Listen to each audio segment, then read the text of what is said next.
Bom dia a todos, sejam muito bem-vindos.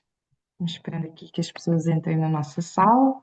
O meu nome é Inês Almeida, sou gestora de comunicação aqui da Câmara de Comércio e Indústria Portuguesa e estou aqui hoje como anfitriã deste webinar. Dou as boas-vindas aos nossos oradores, ao Filipe Lousa e à Maria João Mendes, e gostaria de vos informar que este webinar está a ser gravado e que a gravação será partilhada no canal do YouTube da CCIP.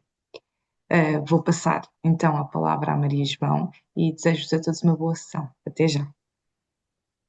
Obrigada, Inês. Bom dia a todos. Em primeiro lugar, gostaria de agradecer à Câmara do Comércio a oportunidade de poder tratar neste webinar um tema que é tão atual e com o qual o direito tem urgentemente de se familiarizar a fim de assegurar uma resposta eficaz. Falamos então do título deste webinar, a responsabilidade civil, tal como a conhecemos, quando está em causa a utilização de robo-advisors. Pois bem, primeiro importa saber então o que é que nós podemos definir como robo-advisor.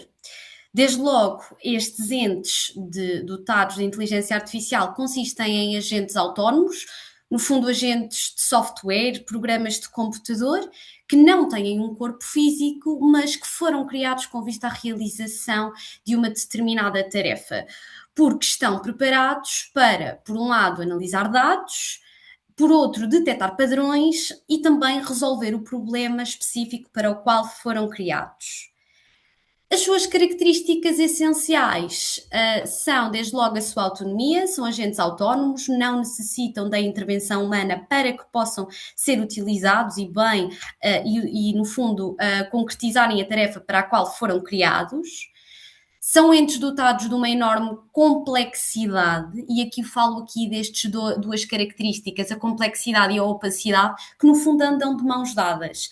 São entes tecnológicos, portanto, com uma tecnologia inerente aos mesmos, muitas vezes com a tecnologia do deep learning, o que faz com que sejam extremamente opacos, no sentido de que é por vezes muito difícil para o ser humano, tanto para o programador como para aquele que os utiliza, conseguir estabelecer a rede causal e qual foi o caminho pelo qual o robo-advisor seguiu para tomar uma determinada decisão. Porquê?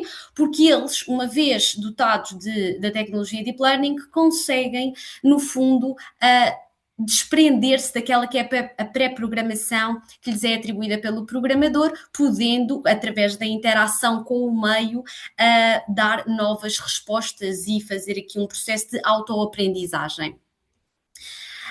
Além desta capacidade de autoaprendizagem, eles têm também capacidade decisória, mas, não obstante, estes algoritmos são, no fundo, sempre dependentes de dados. Por outro lado, conseguem aqui analisar grandes bases de dados de uma forma rápida, célere e de grande complexidade. Vamos tratar este tema da responsabilidade do Robo-Advisor neste webinar, num dos campos onde ele se tem desenvolvido com maior expressão. Embora a consultoria financeira automatizada esteja presente no setor bancário e também no setor segurador, a verdade é que é no campo dos valores mobiliários que se tem desenvolvido com maior profundidade, razão pela qual me focarei mais nesse domínio. Porquê? Desde logo bem se entende que quando falamos de valores mobiliários falamos de produtos tipicamente com alguma complexidade. E, portanto, a verdade é que o recurso a modelos algorítmicos é muito frequente no setor financeiro, sobretudo por intermediários financeiros, porque também acaba por ser uma forma de garantir maior objetividade às soluções apresentadas aos investidores. Pensemos aqui num caso em que nós, cidadãos comuns, estamos em casa, acedemos ao site da nossa instituição bancária ou à app que temos todos no nosso smartphone e pensamos que naquele dia, de facto, queremos investir, queremos fazer a nossa primeira decisão de investimento. Hoje em dia é possível verificar logo, seja no site, seja na app, uma frase tal como: veja qual é que é o produto financeiro mais indicado para si. decida investir naquele que é o produto financeiro que melhor vai ao encontro dos seus objetivos. A verdade é que isto é um robo-advisor e, portanto, no fundo, aqui o problema que se impõe perceber é nós, cidadãos, vamos ser levados a preencher um pré-questionário que já nos é fornecido, com perguntas padrão, e após esse mesmo preenchimento ser-nos dada uma decisão de investimento, no sentido de que invista aqui neste produto porque ele é o mais tailor-made para aquele que são os seus objetivos. E, portanto, o direito depara-se assim com 3 problemas que eu acabo aqui por ressalvar e que serão um modo de partida para esta análise. Desde logo, perceber quem é o responsável quando o investidor sofre perdas por um erro do robo-advisor utilizado por um intermediário financeiro, porque o intermediário financeiro muitas vezes socorre-se desta tecnologia para prestar o serviço de consultoria financeira automatizada. Por outro lado, saber quem é o responsável quando o intermediário financeiro nem sequer tem qualquer tipo de intervenção e, portanto, o serviço é totalmente prestado pelo robo-advisor. E também perceber se a norma especial de responsabilidade civil que é aplicável ao intermediário financeiro, prevista no Código dos Valores Mobiliários, pode ser mobilizada para os casos em que este serviço é prestado é prestado por um robo-advisor e diretamente contra si. Mas bem, importa aqui fazermos um contexto relativamente àquele que é o contrato de consultoria financeira automatizada, robótica, muitas vezes utilizado. A verdade é que corresponde a uma modalidade de consultoria que se caracteriza por um aconselhamento automatizado e personalizado ao investidor, com reduzida interação humana. Lá está, ela pode haver, mas também pode não haver. Quando falamos em consultoria financeira tradicional ou híbrida, falamos muitas vezes de uma intervenção humana, do intermediário financeiro, enquanto profissional que presta o serviço. Mas quando falamos na consultoria financeira pura, que já existe hoje em dia, falamos no serviço ser prestado única e exclusivamente por um robo-advisor. E que, no fundo, como disse há pouco, o investidor é levado a preencher um conjunto de perguntas padrão que serão introduzidas, no fundo, em modelos algorítmicos e após a qual será então dada um conselho de investimento.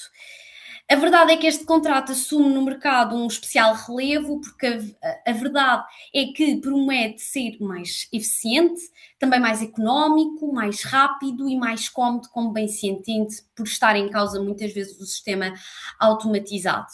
A verdade é que destas perguntas que vão ser colocadas pelo robo-advisor, por aquele pré-questionário ao investidor, elas serão focadas então em perceber qual é que é a experiência daquele potencial investidor, os seus conhecimentos, a sua situação financeira, os seus objetivos de investimento e até a sua profissão, os seus gastos, etc., de modo a que o robô possa gerar automaticamente uma recomendação de investimento.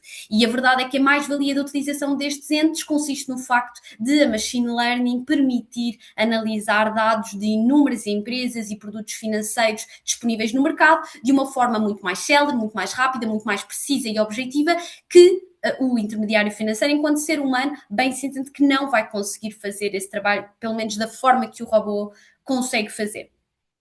Mas tal situação não é isenta de problemas, porque bem, se bem nos recordamos, não é estranho ouvirmos falar em algoritmos que geram resultados discriminatórios ou contra a vontade do próprio programador, porque lá está, nós sabemos que este robô vai ser pré-programado, mas muitas vezes a tecnologia Deep Learning, por um lado, se afirma como bastante benéfica, porque pode, através do meio, interação com o meio, de ser mais desenvolvida e se adequar àqueles que são as novidades do mercado. Por outro lado, também tem esta probabilidade de poder virar-se contra o próprio programador. Não esquecer também que estes robôs vão então estar dependentes de dados e de fontes que estão disponíveis online, mas que muitas fontes e muitos dados, por vezes, podem nem sequer ser verídicos. Mas vejamos então as desvantagens e as desvantagens de utilizar os robo-advisors na prestação deste serviço. Desde logo, como vantagens, destacamos aqui a facilidade de acesso e a comodidade. É um serviço que está disponível 7 dias por semana, 24 horas por dia e pode ser acessível através da nossa casa, através do conforto do nosso lar. Por outro lado, aqui uma redução de custos, tanto para o cliente, porque tipicamente as comissões acabam por ser mais baixas, advenientes da eficiência operacional inerente à prestação deste serviço por um robô, mas também para as instituições financeiras, porque têm um menor custo na mão de obra e também na própria qualificação desta mão de obra dos intermediários financeiros, no caso, para prestar o serviço. A otimização de tempo e a qualidade superior do serviço. Lá está, a utilização do RoboAdvisor permite um processamento automático, rápido e contínuo de elevada informação e muita dessa informação de elevada complexidade.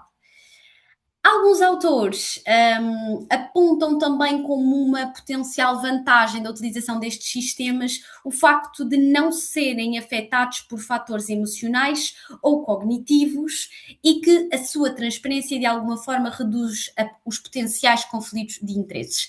Não sei se é bem assim, sou sincera, porque a verdade é que os robo-advisors, ou um robô, no fundo, acaba por ser sempre um produto do seu programador e poderá refletir as suas concepções. Além disso, não é estranho também ouvirmos falar, hoje em dia, em robôs que já têm redes neurais e, portanto, já eles próprios podem ser afetados por fatores cognitivos e emocionais.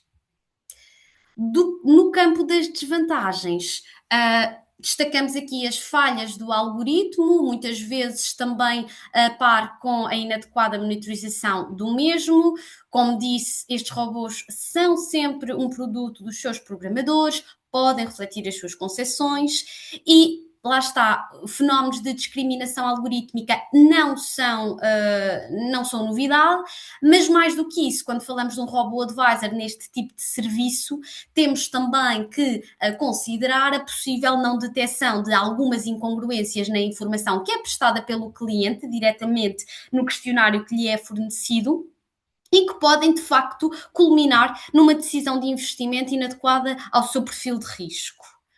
Por fim, temos também a desconsideração de características subjetivas do próprio cliente, que é, no fundo, uma das grandes mais-valias aqui da interação humana, mas também os elevados custos na implementação de um modelo de consultoria automatizada. Não só porque estes sistemas são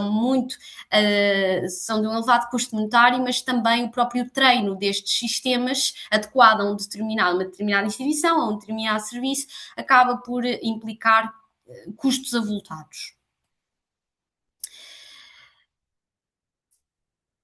O que acontece e que será o mote para começarmos aqui a debater a responsabilidade civil, a eventual responsabilidade civil destes entes, é que hoje em dia a lei não fala deles. O que a lei nos diz no campo dos valores mobiliários está definido para os intermediários financeiros, os seres humanos que prestam a consultoria financeira. O que é que acontece? Estes profissionais, como bem se entende, estão adstritos a um conjunto de deveres de informação e de adequação, bem como outros deveres que devem guiar a sua atuação profissional, sob pena de incorrerem em responsabilidade. E, portanto, o que aqui nos propomos tratar é se os deveres de informação e de adequação, aqueles que destacamos também porque são aqueles que têm mais pressão na jurisprudência, são, de facto, podem ser aplicáveis diretamente a um robô-advisor e sendo aplicáveis diretamente a eles se se estes estão vinculados aos mesmos. Por um lado, o Código dos Valores Mobiliários vem aqui exigir que a informação prestada ao cliente pelo intermediário financeiro seja completa, verdadeira, atual, clara, objetiva e lícita. E estes requisitos entendem-se, porque quando falamos de valores mobiliários estamos a falar de bens relativamente complexos. E, portanto, aqui a ideia é que o investidor, o potencial investidor, fique completamente ciente da sua decisão de investimento, saiba perfeitamente qual é que é o produto, quais é que são as características e os riscos associados ao produto que lhe está a ser recomendado investir. O legislador, mais à frente no código, no artigo 312, acaba por consagrar mesmo um critério de proporcionalidade inversa. O que é isto? No fundo, o legislador diz que, quanto ao requisito da informação prestada ao cliente ser clara, o intermediário financeiro tem que adequar a densidade informativa àquela que é a experiência, os conhecimentos e a literacia financeira do potencial investidor. E, portanto, a densidade informativa que lhe é prestada deve ser tanto maior quanto menor for a experiência e os conhecimentos do cliente no setor financeiro. E a verdade é que, em Portugal, a maior parte das pessoas tem uma baixa literacia financeira. O Banco de Portugal tem agora uma própria rúbrica que visa fomentar o incremento da literacia financeira junto dos portugueses, que até é passada na RTP, no fundo, para dar um conhecimento mais abrangente sobre estas matérias às pessoas, para que, de alguma forma, se promovam decisões mais conscientes ou, pelo menos, informadas.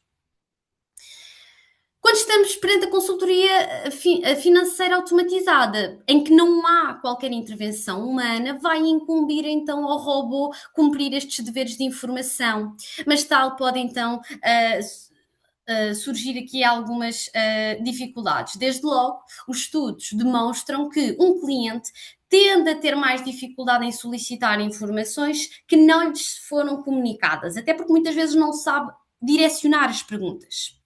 Por outro lado, a natureza abstrata, geral e padronizada das informações pode revelar-se insuficiente para o alcance de uma solução adequada ao perfil de risco do cliente e até mesmo a própria caracterização do perfil individual do mesmo. Por outro lado, não nos podemos esquecer que a informação que o Robô Advisor vai receber é introduzida pelo próprio cliente e que, portanto, este cliente pode, de facto, introduzir informação que é falsa, pode não reparar em discrepâncias do sistema, pode até não compreender a utilização de certa linguagem e não questionar. E a verdade é que o ambiente em que tipicamente ocorre a consultoria financeira automatizada é um ambiente em que o potencial investidor é movido por um excesso de confiança, um aparente meio de conforto, no fundo, que gera aqui este excesso de confiança e que muitas vezes pode levar a escolhas precipitadas. Quanto aos deveres de adequação, o Código dos Valores Mobiliários também diz que os intermediários de crédito devem garantir que o produto financeiro é adequado ao perfil de risco, objetivos e situação financeira do cliente. E, portanto, primeiro haverá que recolher a informação do cliente, depois avaliar a adequação do produto ou não e, caso o produto seja inadequado ou haja falta de informação para que se possa fazer esta análise, o intermediário financeiro é obrigado a informar o cliente. Portanto, no fundo, o que se impõe com este dever de adequação ao intermediário financeiro é que este proceda à recolha de informação sobre o cliente que permita, de facto, traçar o seu perfil de risco. E isto é essencial para assegurar que a informação selecionada pelo algoritmo seja suficiente para traçar o perfil do cliente. Note-se, porém, que esta responsabilidade do intermediário financeiro é indelegável e, portanto, o intermediário financeiro, por muito que utilize sistemas automatizados ou semi-automatizados, nunca poderá substituir a sua responsabilidade. E isto é dito pelo próprio legislador europeu, que vem esclarecer no Regulamento Legado 2017/565, que a responsabilidade de proceder à avaliação de adequação incumbe ao intermediário financeiro que presta o serviço e não deve ser reduzida pela utilização de um sistema eletrónico para prestar o aconselhamento personalizado ou tomar a decisão de negociar.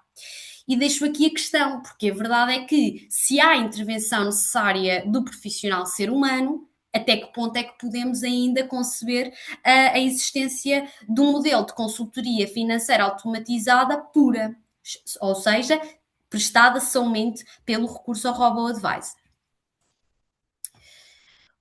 Em termos de responsabilidade civil, o nosso ponto de partida será o artigo 304-A do Código dos Valores Mobiliários, que no fundo consagra uma norma especial de responsabilidade civil aplicada aos intermediários financeiros. Esta norma deverá ser sempre lida com o artigo 304, também do Código dos Valores Mobiliários. Porquê? Porque nos diz o seguinte, o 304-A número 1. Os intermediários financeiros são obrigados a indemnizar os danos causados a qualquer pessoa em consequência da violação de deveres respeitantes ao exercício da sua atividade que lhes sejam impostos por lei ou por regulamento emanado de autoridade pública. E, portanto, no fundo, esta responsabilidade civil do intermediário financeiro é sempre aqui analisada à luz da inobservância de deveres legais ou regulamentares que respeitam a sua organização ou o exercício da sua atividade. Desde logo conseguimos perceber que este artigo, por um lado, vem aqui alargar um pouco o âmbito subjetivo da norma da responsabilidade civil do Código Civil, o artigo 483 do Código Civil, remetendo para os danos causados a qualquer pessoa. E, portanto, esta qualquer pessoa está aqui independente de ser um cliente efetivo ou um mero investidor. Mas desta norma podemos retirar, no fundo e em rigor, dois pressupostos da responsabilidade civil. Primeiro, sabemos que para que haja responsabilidade civil é necessário que se reúnam 5 pressupostos. Um facto ilícito, culposo, que cause danos e que haja nexo de causalidade. Desta norma é possível retirarmos que a violação de deveres vai não só abranger o facto, como a ilicitude da conduta. O facto lesante, neste caso, ocorre muitas vezes não por ação, mas por omissão de deveres, omissão de cumprimento de dever de informação ou dever de adequação, sendo que a ilicitude da conduta resulta precisamente por se traduzir na violação de deveres funcionais. Por outro lado, quanto ao temos o dano. Estes danos são tipicamente puramente patrimoniais, falamos de puras perdas económico-financeiras, embora a jurisprudência admita o ressarcimento de danos morais, que, a meu ver, nos casos dos robo-advisors, tem especial relevo. Porque a verdade é que, quando está envolvido um robo-advisor, os sentimentos de angústia e de arrependimento do investidor podem ser exacerbados. Num contexto de excesso de confiança e de falsa sensação de controle pelo cliente, impõe-se aqui ter um cuidado especial relativamente à ressarcibilidade do dano moral que pode ocorrer. Faltam-nos então 2 pressupostos, a culpa que vem então prevista no número 2 daquele preceito e que nos diz que é presumida quando o dano seja causado no âmbito de relações contratuais ou pré-contratuais e, em qualquer caso, quando seja originado pela violação dos deveres de informação. E isto aqui é bastante importante e bem se entende então aqui o ênfase que eu dei há pouco à violação dos deveres de informação. Assume uma grande expressão. O padrão aqui exigido ao intermediário financeiro, ao ser humano, será o diligentíssimos paterfamílias, portanto, um padrão especial de diligência, atendendo, obviamente, à complexidade dos mercados financeiros, mas também às suas leis artes e à sua profissionalidade.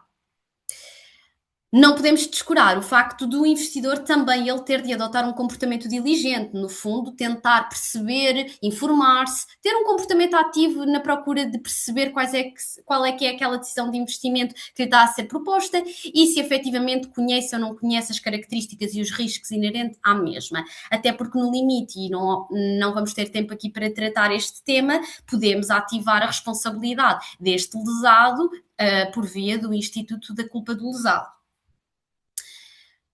Portanto, este padrão de diligência que é imposto ao intermediário financeiro face aos riscos inerentes à utilização de robo-advisors, a nosso ver, vai implicar que o intermediário financeiro se assegure sempre que cumpriu os deveres de informação e de adequação. porque no fim do dia é ele o sujeito passivo da responsabilidade. E é no fundo esta a mensagem que nós temos aqui desta norma especial de responsabilidade civil. No fim do dia acaba sempre por ser um intermediário financeiro, ser humano, que está por detrás muitas vezes de um robô advisor, que vai acabar por ser o sujeito passivo da responsabilidade. Mas como vimos, temos aqui uma presunção de culpa do intermediário financeiro nesta norma e, portanto, o que é que isto quer dizer? Quer dizer que cabe ao intermediário provar que a ação ou a omissão de deveres ilícita não é imputável da culpa sua.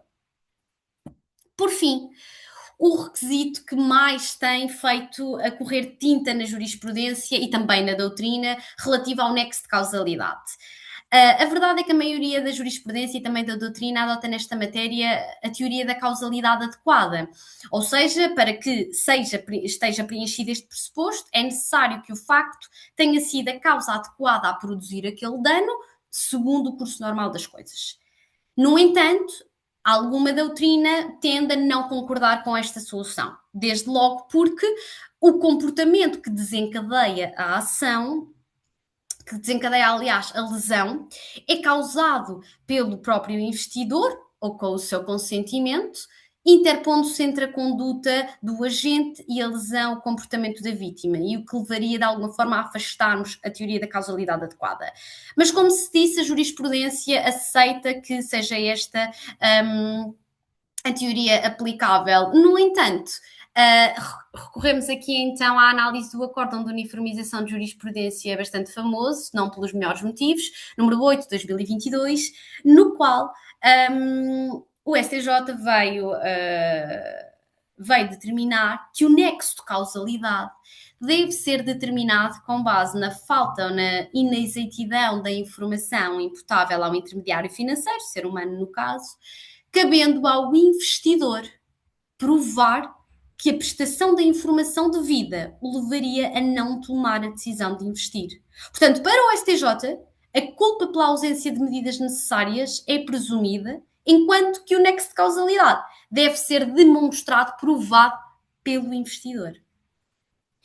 Bem, a nossa opinião acompanha bastantes votos de vencido a este acórdão, porque a verdade é que, em nosso entender, a única leitura possível do artigo 304A, número 2 do Código dos Valores Mobiliários, é de este consagrar, além de uma presunção de culpa, também uma presunção do nexo de causalidade, porque só dessa interpretação é possível acautelar a posição enfraquecida deste cliente, muitas vezes que não tem literacia financeira. E a verdade é que exigir ao cliente, ao investidor, a prova do processo psíquico hipotético constitui, a nosso ver, uma prova diabólica. E se assim o é, quando está em causa a prestação do serviço por um ser humano, um intermediário financeiro, imaginemos nos casos em que o serviço é prestado pelo um robô-advisor. No fundo, nós estaríamos a exigir que o cliente demonstrasse uma falha do algoritmo. Uma falha do algoritmo no cumprimento dos deveres de informação e de adequação. Em nosso ver, a resposta a esta questão é impossível. É uma verdadeira prova diabólica, a prova de factos negativos interiores ao seu psíquico. Além do mais, é muito menos exigente exigir a um banco que elida esta presunção. Por exemplo, demonstrando que aquele cliente iria, ainda assim, mesmo que fossem cumpridos os deveres de informação, adotar aquela decisão de investimento, porque, atendendo ao histórico financeiro do mesmo, esta seria a única, esta seria uma decisão viável. Mas a verdade é que a crescente autonomia dos robô-advisors torna cada vez mais difícil estabelecermos uma ligação entre o dano sofrido pelo investidor e a atuação do ser humano. E por isso a doutrina tem aqui debatido a possibilidade de responsabilizarmos o próprio robô-advisor, com amparo nos regimes vigentes. Portanto, perceber se o direito dá resposta a que possamos responsabilizar diretamente o robô-advisor. Há várias, no fundo, correntes doutrinárias que discutem a aplicação de alguns regimes vigentes. Eu destaco aqui a responsabilidade civil do produtor, que, no fundo, é uma previsão aberta à evolução tecnológica e, de facto, não há dúvida que um produtor, que um fabricante de hardware e um produtor de software possa ser considerado produtor para efeitos do Decreto-Lei 383/89. Mas a verdade é que levantam-se alguns problemas em perceber se um robô pode ser qualificado como produto. Mas, além disso, este regime apresenta vários problemas, no fundo, fragilidades. Desde logo, determina que o produtor não responde pelos riscos de desenvolvimento do produto. Ou seja, se o defeito não for cognoscível com o estado da ciência e da técnica à data da sua colocação no mercado, não há responsabilidade do produtor. Sabemos que com a Deep Learning o defeito pode surgir a posteriori, fruto da autoaprendizagem do próprio robô, o que torna impossível a sua detecção prévia. Por outro lado, este regime estabelece também que o ónus da prova do defeito, do dano e do nexo de causalidade cabe ao usado. Voltamos à mesma história. De facto, a prova de um defeito num sistema de inteligência artificial por parte de um cliente é de extrema dificuldade e não é sequer razoável a sua exigência. Por fim, este decreto-lei não abrange danos puramente patrimoniais e, portanto, sabemos que os danos em causa neste tipo de contrato são tipicamente puramente patrimoniais, mas se houvesse aqui responsabilidade do produtor, estes ficariam sujeitos ao direito comum. No entanto, existe uma nova diretiva da responsabilidade do produtor, a Diretiva 2024-2853, que vem aqui simplificar o ónus da prova, pois, por um lado, consagra presunções ilíríveis e uma presunção de nexo de causalidade entre a violação do dever de diligência pelo produtor e o resultado danoso sofrido, e, por outro lado, reconhece aqui a forte assimetria informativa entre operadores económicos e, portanto, de facto, consideramos aqui que é um regime que, devidamente modelado, poderia dar aqui a resposta a mobilizar o regime de responsabilidade do intermediário financeiro por danos resultantes da utilização do Robo-Advisor. Outra das vias que é equacionada pela doutrina é, no fundo, a possibilidade do lesado agir diretamente contra o Robo-Advisor. O que é que implicaria? Implicaria, então, atribuir personalidade jurídica ao Robo-Advisor. No entanto, na pureza dos conceitos, a personalidade jurídica consiste na suscetibilidade de uma pessoa, individual ou coletiva, ser sujeito de direitos ou obrigações jurídicas. E a verdade é que pressupõe sempre um património. Sem este, a personalidade de robôs dificilmente servirá aos interesses do investidor lesado. De facto, a nosso ver, é muito difícil, não podemos ir pela via da personalidade jurídica que é atribuída a uma pessoa singular, porque isso seria completamente, em nosso entender, atentador contra o princípio da dignidade humana. Mas, por outro lado, também é muito difícil atribuirmos personalidade jurídica a estes entes com base no raciocínio que é feito para atribuir a empresas, a pessoas coletivas.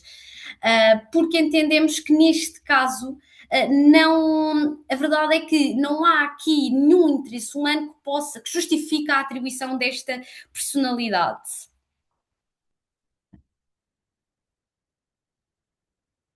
Por fim, dar aqui uma nota rápida relativamente ao Regulamento de Inteligência Artificial, que foi aprovado em 2024 e que é, no fundo, o primeiro regime mundial especificamente criado para regular a inteligência artificial, cujo objetivo passa pelo desenvolvimento e a inovação tecnológica, através do estabelecimento, mas, claro, assegurando aqui o estabelecimento de regras harmonizadas na colocação no mercado destes produtos de inteligência artificial. Este regulamento, muito rapidamente, categoriza os sistemas de inteligência artificial com base em patamares de risco inaceitável, risco elevado, limitado e mínimo, sendo o quadro de obrigações mais exigente consoante a gravidade do risco. Também consagra um conjunto de sistemas de inteligência artificial que são completamente proibidos por se traduzirem em práticas abusivas e que colocam em causa os valores essenciais da União Europeia, a dignidade, a igualdade, a não discriminação, a proteção de dados pessoais. Designadamente, sistemas ligados à avaliação e classificação social, técnicas manipuladoras, reconhecimento de emoções ou até mesmo caracterização biométrica. Será que um Robo-Advisor cabe no âmbito deste regulamento? Para isso é necessário vermos e aqui atentarmos àquele que é o conceito de sistema de inteligência artificial, que é-nos dito que é um sistema baseado em máquinas, criado para operar com variáveis níveis de autonomia e que pode apresentar adaptabilidade após a implementação e que, para objetivos explícitos ou implícitos, infere, a partir dos dados que recebe, como gerar resultados, tais como previsões, conteúdos, recomendações ou decisões que podem influenciar ambientes físicos ou virtuais. É uma definição extremamente ampla, como podemos ver, e, portanto, não é difícil conceber a ideia de que caberá na mesma os robo-advisors. Por fim, por fim, uma pequena nota relativamente ao tratamento da responsabilidade neste regulamento de inteligência artificial, admitindo que os robo-advisors seriam abrangidos por eles, porque a verdade é que o diploma não especifica claramente que os robo-advisors caibam no mesmo. Mas a verdade é que este diploma se aplica a fornecedores e utilizadores de sistemas de inteligência artificial localizados na União Europeia e fora da União Europeia, quando o resultado desses sistemas seja utilizado na própria União Europeia.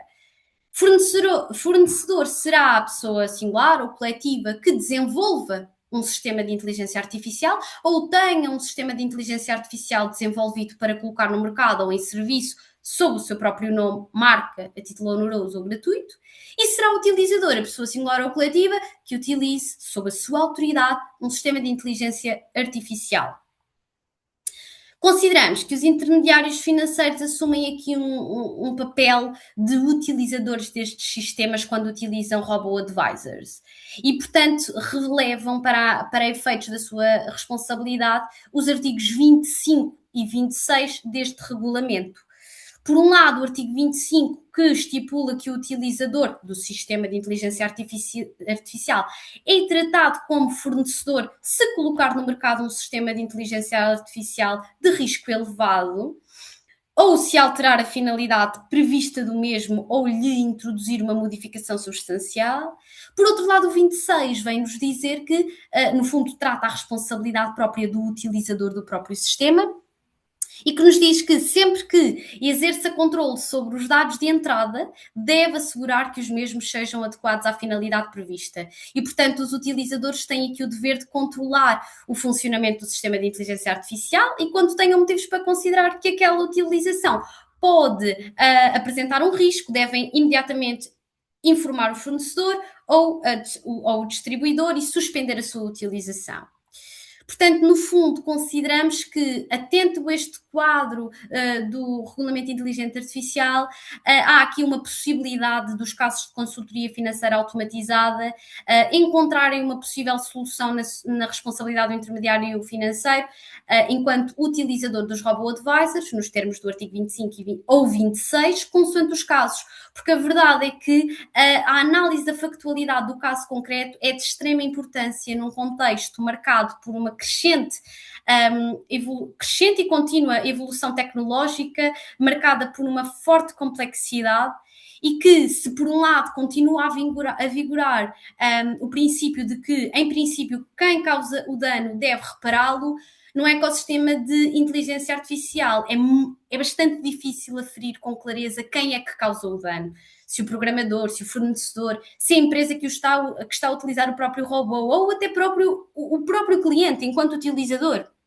E, portanto, esta complexidade e opacidade destes sistemas faz-nos crer que, de facto, em última instância, a responsabilidade recai sempre sobre o ser humano que está por detrás destes robôs, por detrás destas decisões automatizadas. Muito obrigada a todos. Vou passar então agora a palavra ao meu colega Filipe Lousa.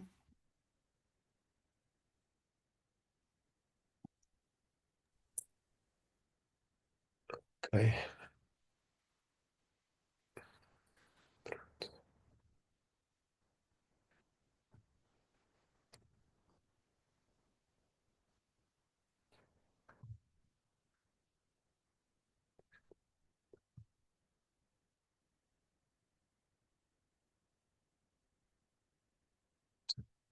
Então, muito bom dia a todos. Ahm, seguindo penso que estão a ver o ecrã partilhado. Portanto, seguindo aqui a apresentação da minha colega Maria João, que falávamos aqui na aplicação do Regulamento Europeu que entra em vigor agora em agosto. Embora se preveja que que a entrada em vigor seja postergada pelo menos algum tempo, depende da aplicação do Digital Omnibus Package, que é um pacote legislativo que visa harmonizar variada legislação que saiu, quer em matéria de cibersegurança, quer o AI Act, e introduzir também algumas alterações no RGPD, mas que ainda se encontra em processo de negociação. Portanto, para já o que temos é uma data e é em agosto, que o regulamento entra em vigor em todos os Estados-membros. Sobre a questão, como vimos, a potencial aplicação, eu para já voltaria aqui ao início da apresentação da minha colega, na caracterização do robô advisor. Pegou três das características que nos trazem ao IACT e também ao RGPD. Portanto, falou-se em complexidade, opacidade, dependência de dados. Depois também temos aqui uma coisa interessante. Portanto, o funcionamento do robô advisor passa pelo preenchimento de um questionário fornecido. Ao preencher esse questionário, estamos a fornecer dados. Dados, naturalmente, entre os quais dados pessoais. A partir desse momento, o RGPD também passa a ter aplicação. Portanto, aqui o que vamos ter é uma convergência de vários diplomas e importa precisamente analisar também o IAC numa perspectiva da diligência necessária, quer como fornecedor ou como utilizador, o intermediário financeiro também deve ter em atenção. Aqui nesta pirâmide de risco e qualificação, corresponde a uma imagem que também já foi partilhada pela minha colega, que já falou, portanto eu não vou estar aqui a repetir, mas o risco inaceitável não me parece que venha daqui, que se aplique, seja aqui o caso concreto.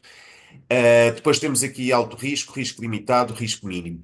É evidente que da análise e da explicação que nos foi dada, uh, tendencialmente poderemos enquadrar o robô advisor numa situação numa qualificação de alto risco. Portanto, considerando a conjugação do artigo 6 do IACT com o seu anexo 3.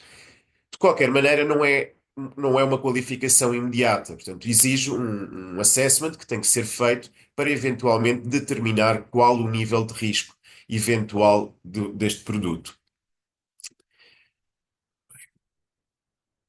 Ora bem. Portanto, quando é que tende a não ser alto risco? E aqui temos alguns exemplos. Portanto, a minha colega também já falou nisto. Portanto, temos uma ferramenta puramente informativa. Uh, não nos determina, não há aqui um questionário, não nos determina a tomar qualquer tipo de decisão. Portanto, é apenas uma questão informativa e aí o risco é mínimo, não há aqui nada a ter em consideração.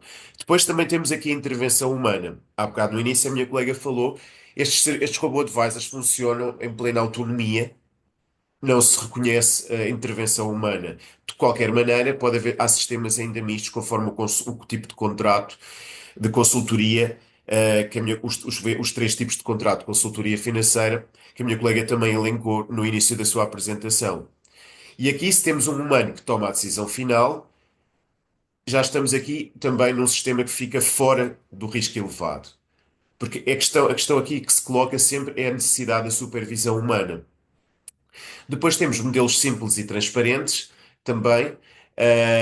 Enfim, que são não, a alocação padrão por perfil de risco, não há uma personalização completa, e este é outro papel também, este é outro aspecto também muito relevante, e não há machine learning adaptativo. Há pouco a minha colega também falou, o algoritmo vai aprendendo, portanto, vai havendo uma aprendizagem contínua e dessa forma vai evoluindo. Quando isso não acontece, portanto, temos aqui uma menor probabilidade de nos encontrarmos perante uma situação de risco elevado. Depois, quando é que o robô advisor é alto risco? Pois aqui, entre estas três situações que estamos aqui, que são aquelas enfim, que nos causam maior apreensão. Portanto, temos aqui, executa decisões de investimento sem intervenção humana, determina a alocação de ativos com impacto direto no património. Há pouco a minha colega disse, portanto, perante um questionário, o produto, o algoritmo, neste caso o robô advisor, indicará o investimento certo para o seu tipo de perfil é este, é aqui que deve investir. Recomendações determinantes, portanto, o cliente vai seguir o aconselhamento, preencheu, confia na análise que o robô advisor fez e, portanto, vai investir. E, por fim, há aqui esta questão do perfil e scoring financeiro, em que há uma perfilização avançada com impacto. Enfim, pelo cliente, o risco é assumido pelo cliente, tem acesso a produtos, é a exclusão de determinadas estratégias. Aqui já existe um profiling completo do utilizador do robô advisor. E aqui sim já entramos em matéria em que temos enfim, financial profiling, um high risk, e portanto o que é que vai acontecer? Nos termos do AIACT, subsistem vários tipos de obrigações. Uma das obrigações que vai impender, certamente, e que vai suceder logo assim à cabeça, perante a descrição que sucedemos, para minimizar e mitigar situações, o risco do lançamento ou a utilização deste produto, deste tipo de produto, passa sempre por uma avaliação de impacto sobre os direitos fundamentais, que vem previsto no artigo 27 portanto, do AI Act. Ou seja, aqui esta avaliação, esta avaliação de impacto não se confunde com a avaliação de impacto que prevê o RGPD, que é uma avaliação de proteção de dados, mas é certo que há a condução de uma avaliação de impacto no âmbito da proteção de dados já contém as bases e grande parte do trabalho que também vai ser aproveitado no âmbito da avaliação de impacto sobre os direitos fundamentais. Não há um overlapping entre as duas, ambas se complementam. Uma está focada exclusivamente na questão da proteção de dados, aqui o âmbito é mais largo. Depois aqui temos também aqui algumas outras obrigações. Uma das obrigações essenciais que temos aqui é a obrigação de transparência. É evidente que falámos do algoritmo, uma das características do robô advisor é a opacidade, mas tem que haver um mínimo de informação a prestar. E aqui também em supervisão humana, medidas técnicas que permitem a intervenção humana em qualquer momento. Ou seja, se pensarmos aqui, se fizermos um paralelo, só para também, porque as questões, como se disse, existem vários sistemas de inteligência artificial, a definição que a minha colega deu é bastante abrangente, mas se pensarmos que muitas vezes, hoje em dia, se pensarmos no âmbito dos recursos humanos, no âmbito do recrutamento, uma fase inicial em muitas empresas já é conduzida por um sistema de inteligência artificial e que vai determinar os candidatos que são selecionados ou não, e portanto aqui vai conduzir a uma decisão, a uma tomada de contratação ou não de um determinado indivíduo. Este tipo de sistemas, quando entram no alto risco, necessitam de ter aqui um loop humano e portanto tem que haver uma intervenção humana, um mínimo de validação de uma decisão final. É evidente que estamos no plano legislativo, de um ponto de vista prático, no âmbito do robô advisor, torna-se efetivamente, eh, considerando a forma como o algoritmo vai funcionar, uma questão bastante difícil de implementar num sistema de recursos humanos de contratação, como também num sistema de inteligência artificial direcionado para aspectos de saúde. Essa intervenção humana torna-se mais simples de implementar. Nesta situação, é muito complicado que se consiga. Ah, só aqui. Pronto. Entretanto, as decisões, portanto, aqui, peço desculpa, aqui, ainda só aqui na questão da avaliação de impacto sobre direitos fundamentais, é uma avaliação que se tem que fazer prévia. E esta não só prévia, como é uma questão que tem que ficar documentada. Grande parte desta nova legislação que tem surgido no âmbito portanto, na União Europeia, desde o RGPD, assenta num conceito de accountability. E, portanto, o que isto quer dizer é que, no fundo, neste caso o fornecedor ou o utilizador, têm que ser capazes de demonstrar que cumpriram com as obrigações legais da legislação que lhe é aplicável. E essa forma de demonstrar surge através da documentação, portanto, de um registro dos passos que foram dados para calcular, enfim, primeiro para analisar a questão tecnológica, para analisar que riscos existem e, identificados os riscos, quais as medidas de mitigação que devem ser implementadas para garantir uma utilização segura do produto em conformidade com a lei e com as obrigações que a lei estabelece. Agora, chegamos aqui e a questão que se coloca o RGPD também trata desta matéria. Há bocado, também, obviamente, aqui falando no início, em que foi mais descrito o robô advisor e as suas características, portanto, temos aqui decisões automatizadas, sem intervenção humana. O artigo 22 do RGPD trata exclusivamente desta matéria. E o princípio geral é que ninguém deve ser sujeito, ou ninguém tem que ser sujeito a decisões unicamente automatizadas. E neste caso, portanto, que produzem efeitos jurídicos ou afetem significativamente o indivíduo. Só que, da mesma forma que este é um princípio geral, e é típico na legislação da União Europeia, logo o número 2 do artigo 22 estabelece as exceções.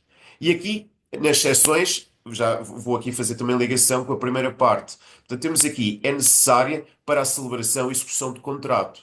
Ora, isto é uma das bases, o artigo 6º do RGPD identifica as bases legais de tratamento de dados, portanto, os fundamentos de legitimidade para uma entidade tratar os dados. Neste caso, aqui, enfim, desde o preenchimento do questionário, onde vão ser fornecidos uma série de informação, e depois a própria decisão que vai advir do robô advisor, cai nesta exceção a partir do momento em que eu aceito, em que contrato ou aceito a utilização do robô advisor. Neste caso aqui temos ainda depois uma outra exceção que pode fazer-nos pensar, baseado em consentimento explícito do titular. A noção de consentimento, aqui neste caso não é uma base legal tão segura por uma questão muito simples. O consentimento é livre, expresso, informado, previamente informado, mas pode ser retirado a qualquer momento. Portanto, isso significa que eu em qualquer momento posso tirar o consentimento. Outra coisa é se eu tenho um contrato. Portanto, são bases legais de tratamento de dados diferentes. De qualquer maneira, aqui só um aspecto também. ah, o que, de qualquer maneira, esta situação do tratamento no termos do artigo 22 também dá direitos ao indivíduo. Portanto, ou seja, o sujeito que está perante uma decisão automatizada tem direitos. Neste caso, pode inclusivamente contestar a decisão. Ou seja, intervenção humana, pode exigir intervenção humana, contestar a decisão e obter uma explicação de lógica subjacente. E aqui é que se coloca algumas dúvidas, porque, naturalmente, embora este direito esteja previsto no RGPD, o segredo, portanto, o que está por trás da lógica do algoritmo, na maior parte dos casos, na maior parte dos casos, eu diria em todos, é propriedade intelectual, neste caso, de quem o desenvolveu ou do utilizador. E, portanto, também está sujeito a proteção no âmbito, neste caso, no âmbito em que o software é protegido, se considerarmos a legislação portuguesa, no âmbito do Código de Direito de Autor. Se pensarmos num regime porque em Portugal, quer dizer, na União Europeia, o software não é protegido em termos de propriedade industrial no âmbito de patente, portanto, fica protegido no âmbito de direitos de autor. Nos Estados Unidos, que enfim, tem um outro tipo de sistema de patentes, é reconhecido o direito de patente no âmbito do software.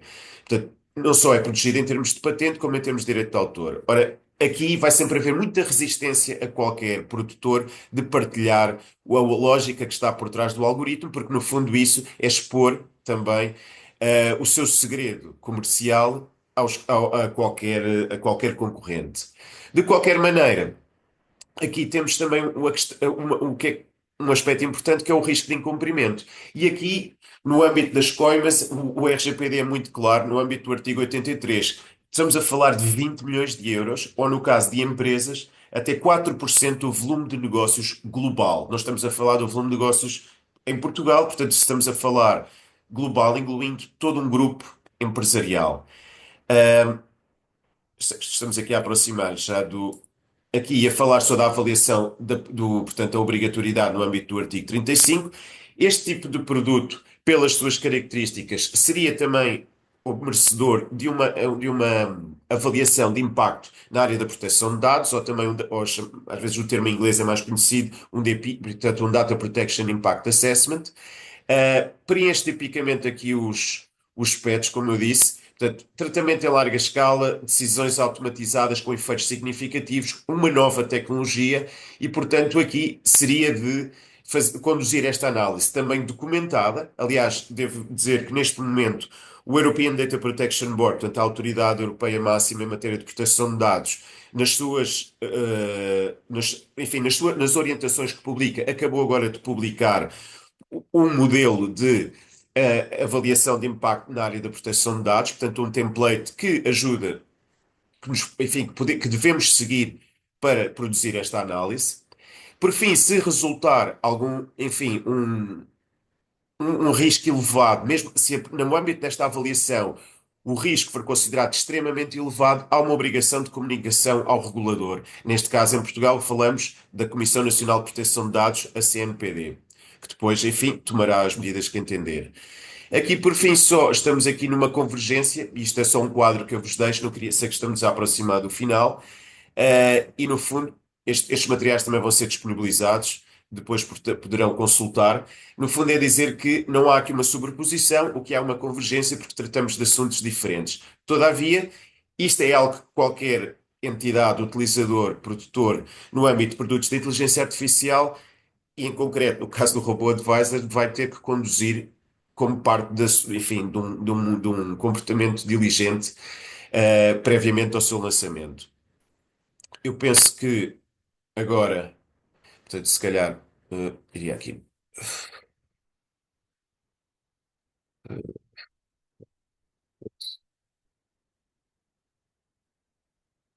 Portanto, e aqui. Pronto, neste momento não sei se há aqui algo, se, portanto, deixar aqui um bocado de uns 5 minutos, talvez, para questões que queiram colocar à Maria João, a mim, como quiserem.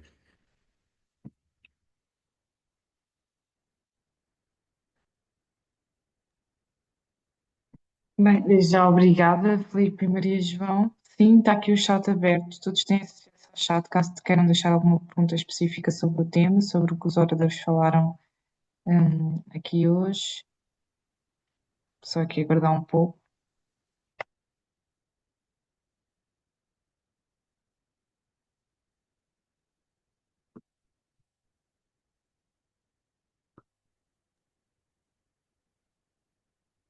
Também informar, enquanto não chega nada, que nós vamos partilhar no final da sessão a gravação do webinar, bem como a apresentação que foi aqui partilhada. Um, vamos, tanto a gravação como a apresentação são partilhadas com todos os que deram autorização para receber comunicação por parte da CCIP. Caso não se lembrem se deram esse consentimento ou não, podem sempre contactar-nos através do e-mail do Martin, que eu deixei aqui no chat há pouco.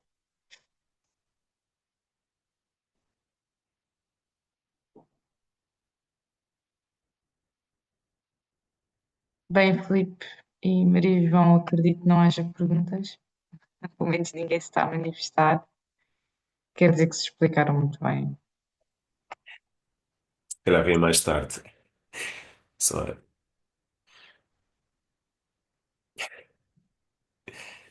Exato, que o Daniel disse isso, muitas não. informações vão surgir mais tarde.